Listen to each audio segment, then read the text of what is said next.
HICOCA dual-station noodle paper bag and flat bag packing machine.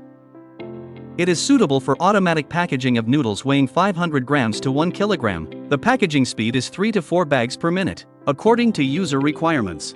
The number of noodles per bag can be adjusted to 10 to 20. This equipment can save 2 labor forces and reduce production costs. Dual-station noodle paper bag and flat bag packing machine adopts a continuous sorting method, equipped with more advanced bag storage and noodle pushing mechanisms, optimized bag supply, bag opening and sealing structures. The equipment operates quickly and stably, with a small volume and simple structure of each part. It can solve the links such as weight checking and sealing at one time, making it easier to realize the robot palletizing process. At the same time, it is applicable to cylindrical composite film packaging of single bag finished products, including materials such as rice noodles, vermicelli, yuba, rice, etc. As long as it is a cylindrical single bag material, this equipment can be used for automatic packing. It has been widely used in the market.